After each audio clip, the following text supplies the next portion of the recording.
Hey guys, this is Coach Derek, co-host of the Soapboxing Podcast. Man, ever since I found this Anchor app, I tell you, podcasting has become a lot simpler and a lot easier to do. They distribute the podcast over several platforms, and you have to do no work. I tell you, man, if you're interested in doing podcasting, you need to download the Anchor app. That's ANCHOR.FM. You can get started today with the Anchor app and do whatever your heart desires. Ladies and gentlemen, the moment is here. The main event of the evening. I'm Jeremiah Gallegos, your world-class ring announcer, to introduce Soapboxing Podcast. And now, to introduce your host, Derek, a.k.a. Coach. And across the ring, introducing Matty Fresh. And now, ladies and gentlemen, it's golden time. Time to tune in.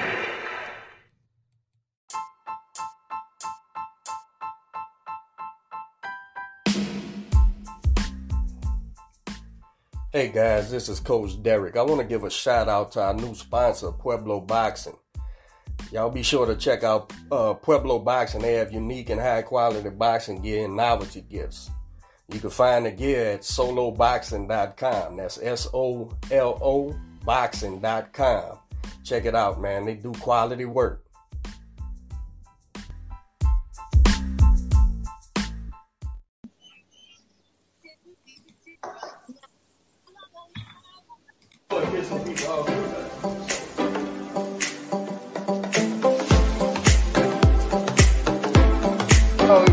Hardware, man. S-E-A-A-D-O. Got the Latin American camera. They got some trainers say, and some fighters say, well, I don't watch videos of the guy fighting. I let the coach watch it. Hey, man. Guys, one thing we know for sure about Wilder, he hit you clean.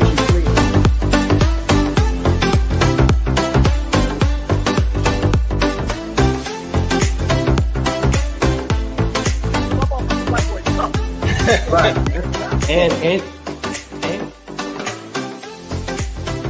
this woman whooped the whole world twice. The whole world. That last part always gets me excited when Coach gets so passionate about Clarissa Jones. What the whole world twice? I love it. Yes. What's going on, YouTube? Happy Saturday morning. It is another episode of Soapboxing Podcast. It's your boy Fresh. And we got Coach Derek. You on location where in Pasadena? You reporting live? What's going on out there? Yeah, man, I got a little business to handle. I had to come out here anyway, but man, this ain't around the corner, bro. No, I'm a good little ride. Yeah. You can listen to a whole show. Absolutely. Well, this morning we got Christine Lopez from In the Ring with Christine. Wayne, welcome to the show. Thank you for coming on. So what you got going on, man? How you doing? I am doing well. I am in Chula Vista, California with Team USA. We have a training camp here. It's been great. It's a short one. It's a 2-week camp. And then we'll head out on Monday. And we'll have a long vacation, about 3 weeks, because then we're going to be hitting it for a few months as normal. So nice. We've got some things coming up. We have to get qualified for the Olympics. So we have you up early. You out in the West Coast. You about it's 9:30 up there, huh? It's 8:30, but you know what? It's okay because I have a session at 9:30, so it's perfect. Nice. All right. Well, again, Christine, thank you for coming on the show, man. I seen your intro the other day and I absolutely loved it because you're like, I've done it all in the boxing. Coach, train, fight, manage. I mean, how did your story begin? It's crazy. It's not normal. From the age of 6 years old, I was in love with boxing. My cousin was a world champion, Jesse Benavides. And then on my mother's side, my grandfather was a professional boxer. I watched Rocky, the first one, and I was just like, yes, you know. But I was the only girl, and Mom wanted me in ballet and tap and gymnastics. And nothing against that, but it wasn't for me. And then, you know, time went by, and I grew up, and I was a teen mom, pregnant at 18. And I was pregnant from 18 to 28, literally. I have 10 biological children and one stepson. So I didn't get started until I was 29. Oh, wow. And it's been, I'm going to age myself, but it's been, you know, 20-something years. And, you know, that I've been doing this, getting in the gym with my kids, training, being taught to train, having to work cuts because there was nobody else. Everything was just, I was just kind of thrown into everything, and I love it. Now I own my own gym, and now I'm here, and it's all good.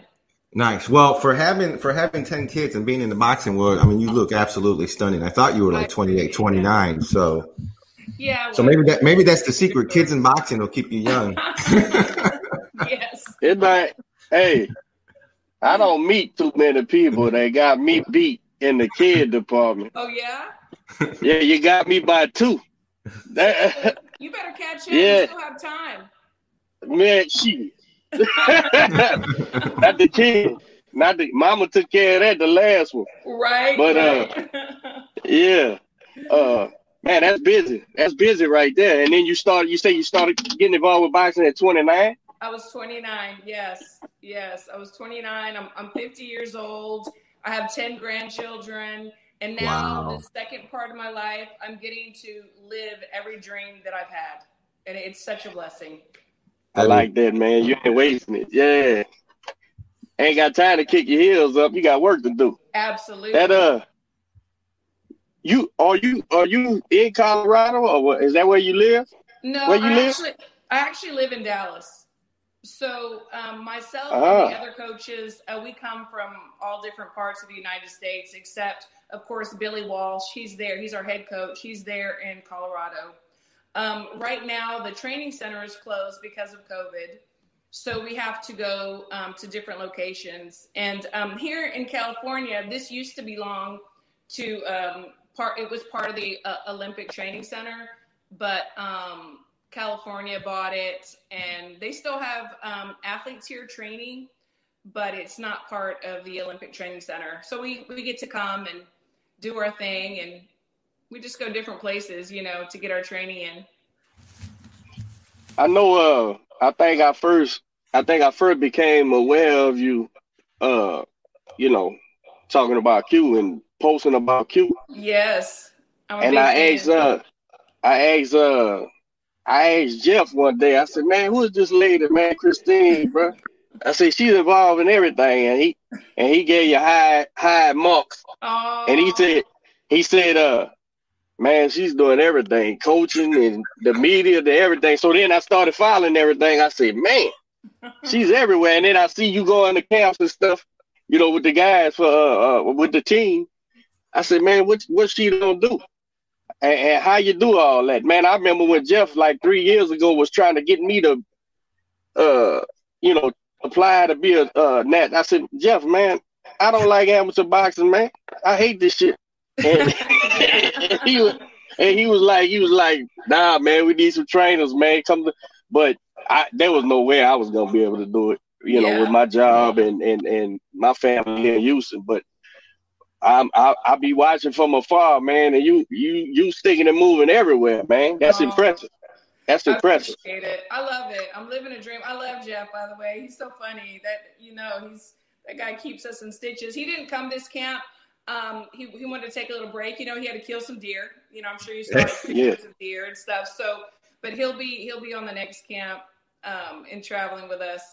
You know, it's so funny because people, like, they'll see the pictures and everything, and it's like, oh, it's so glamorous, so fun. And about 10% of it is, and that's the pictures. It's a sacrificial life. Like you said, you know, if you have another job or whatever, family. I've missed birthdays, funerals, weddings, but I'm doing what I love, you know. Right. If it's a passion, it's a passion.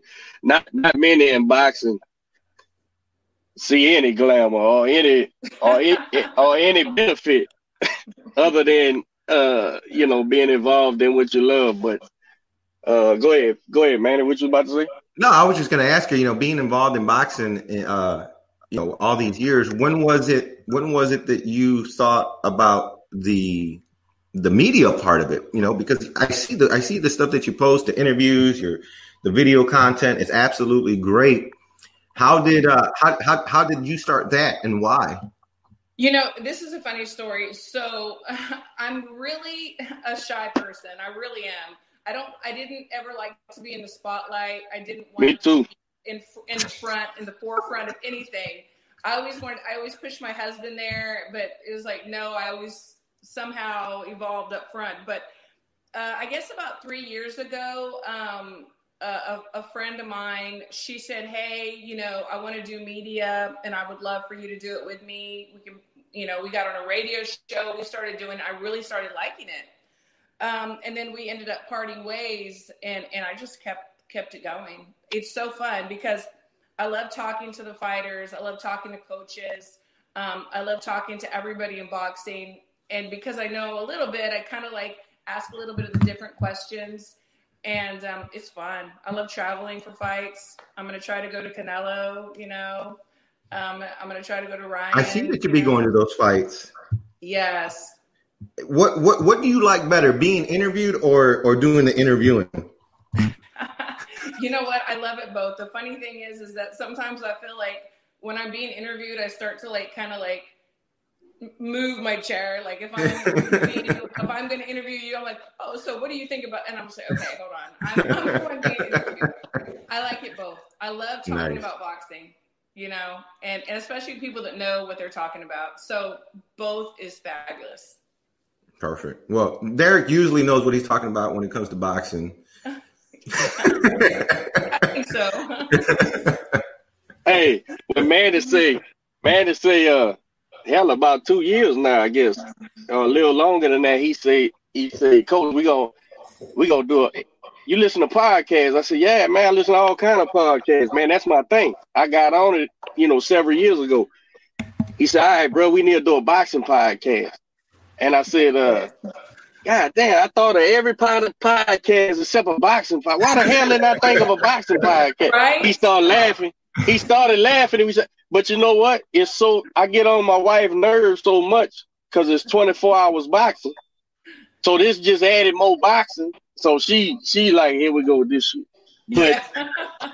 But these things record themselves. And like you said, when you're passionate about something, you're talking about something. Because guess what? We would all be talking about it anyway, whether the phone's recording you or not. You'll still be talking about it. So I enjoy the hell out of it, and it has allowed me to talk to people and meet people and stuff that I wouldn't have except at a fight somewhere, But yeah, I enjoy the hell out of it. And why the hell I didn't even, man, I told him when he said that, I said, man, I thought about a political podcast. I thought about this kind of podcast. I never in a million years thought about boxing. Right. Which is insane. But I didn't even think about it. But we've been doing it not consistently and doing but we don't know, though we don't know what we're doing. We consistently don't know what we're doing. So by the time something gonna work,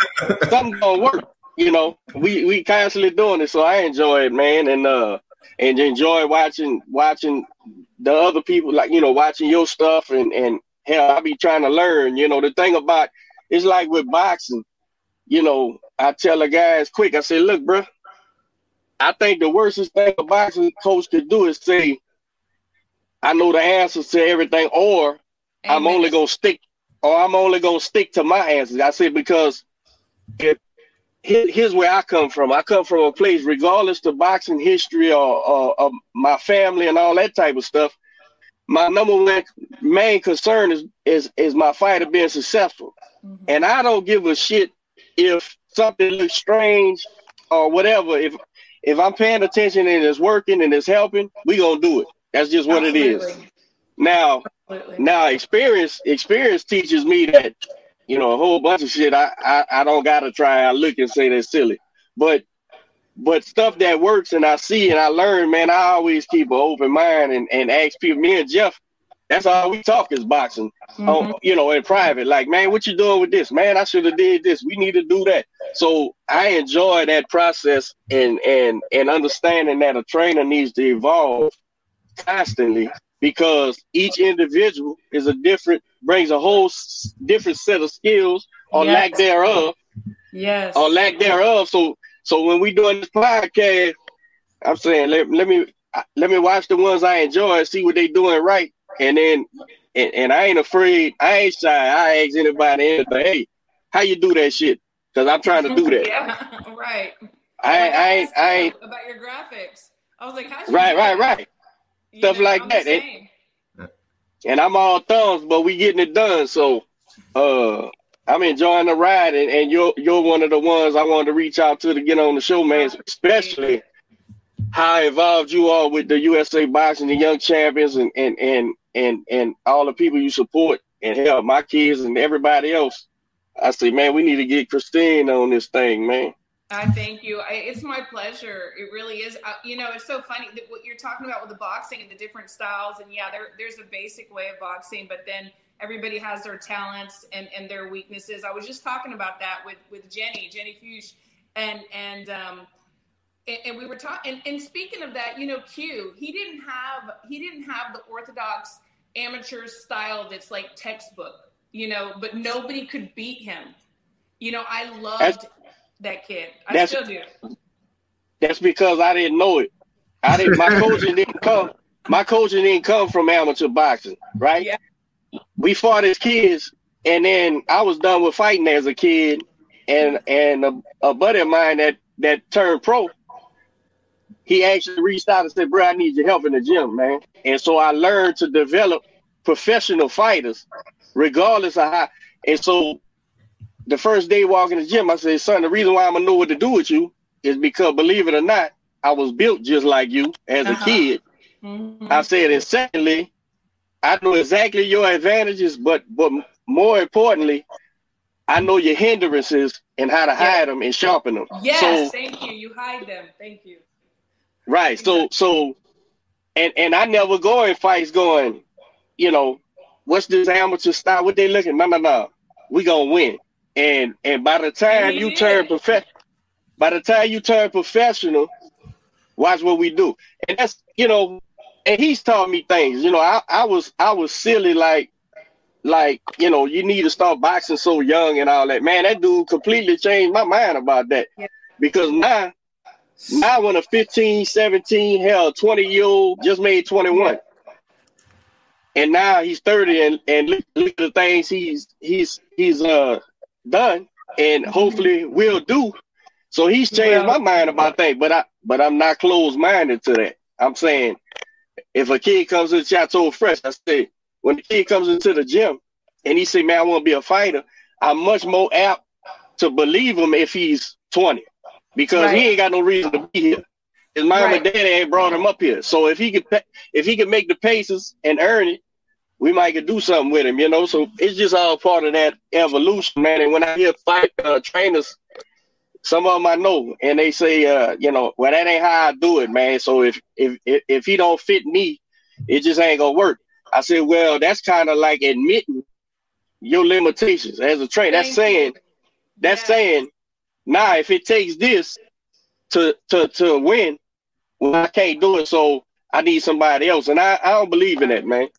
We had a 67-year-old walking through the gym. Coach is like, let him jump rope for 12 rounds. So he passed out. Yeah, put him on that jump rope. Shit. Fresh gave him out the mouth. He was all right. I want to see the video. Instagram, we are live with Christine Lopez from In the Ring with Christine. Make sure you go up to the link and subscribe to our YouTube. What goes on in your day? You know, when I'm in camp, we have a pretty strict schedule. You know, we're up in the morning. We have weigh-ins at 7 a.m. And then the kids will eat, and then about an hour and a half later, we start our first session. Or it's either boxing or conditioning. We switch it up a little bit. They'll have their lunch, and then we'll have either the conditioning or the boxing, whatever we didn't do earlier. The sessions are about anywhere from an hour to 2 hours, depending on what we're doing. If we're sparring, it can go on. But usually when I'm in camp, I do go to bed fairly early. I say 10, but then I also have to keep up with, my page and what's going on in boxing. Yeah. So I'll, get on the internet and see who's fighting and not, because you kind of lose connection with the outside world. And especially when you go overseas and the hours are different. So I always have to see, oh my gosh, who's fighting, what's going on. And I really try to keep up with that. It's a busy time. When I get home, it's a little bit more relaxed. I do own a gym.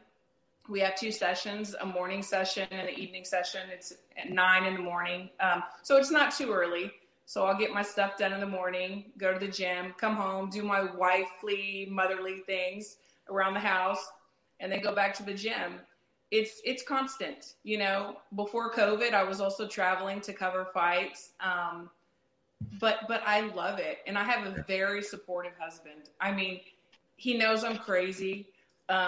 And he's okay with it, What's his role in this dynamic duel? Well, he has people would say, he's got the real job. No, he holds it down at home, and he's also a coach, okay. So we own the gym together. In 2007, I left the gym we were at for many years, and I was like, we're opening our own gym. He's like, yeah, okay, sure. And I mean, I was on it. When I want to do something, I'm just like, we're doing it. And, many years later, we still got it going. It's Texas. The rest is history. And it's fun. Now, tell us about the club. Tell the viewers, because, we do have a lot of. We ask for a $50 donation from boxers to come and train there. If they don't have it, they still can come. We came from a gym where if you had tattoos, or if you weren't in high school or weren't doing something with your life, you weren't allowed there. And really? I didn't like that. Yeah, I didn't like it. We've taken in all walks of life. I don't care. We've had all walks of life, and there's no judgment. You come in there, you want to box, we got you, And over the years, we've trained many, many boxers, and now we're training their children, but they never forget. They never forget that we didn't slam the door in their face. We accepted them. We're all different. But the thing that bonds us, 2007, we have some other coaches. A kid that we trained when he was a kid, Robert, now he's married with children. He came back to volunteer, and it's all volunteer. Nice. We have another coach that came from New York, Coach Abdullah. And then we have some other coaches that drop in every now and then, and help that used to box with us. It's great. It really is. Talk about boxing, man. Being from Dallas, you had your hometown guy fighting this past Saturday. I was very proud of him. And one of my sons sees him out a lot, doing his promotional stuff. And he's like, no, he's good, Mom. I've talked to him. He's good. And so I was, like I said, as a mom, nervous, but as a boxing fan, super excited. And I was so happy to see his victory, I was proud of him. A lot of people were saying that, he was fighting, Garcia, who was washed up and nobody. And I'm just like, he's dangerous. He's still dangerous, guys. Yeah, it was a very live fight. And Danny knows how to fight southpaws. And if he would have caught him with a hook, I was impressed. I was one of the people that kept saying, this is a real fight. It's a live fight. I'll admit, I told Coach, if Earl's not 100, he's gonna get caught. Yeah. But I mean, he looked great. Coach, what were your thoughts? You were one that was kind of nervous as well, along with the rest of us. Yeah, it seemed like that was the minority, and I didn't see how it could possibly be.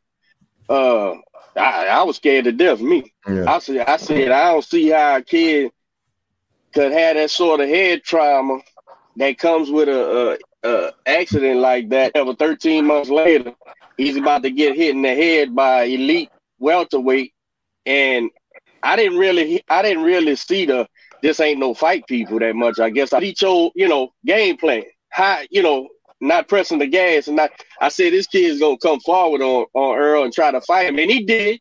He just seen early that you got to pay for that. So I was nervous. Coach, he wouldn't be in the of his performance, which is insane to me. But and Danny, I hate to say it, when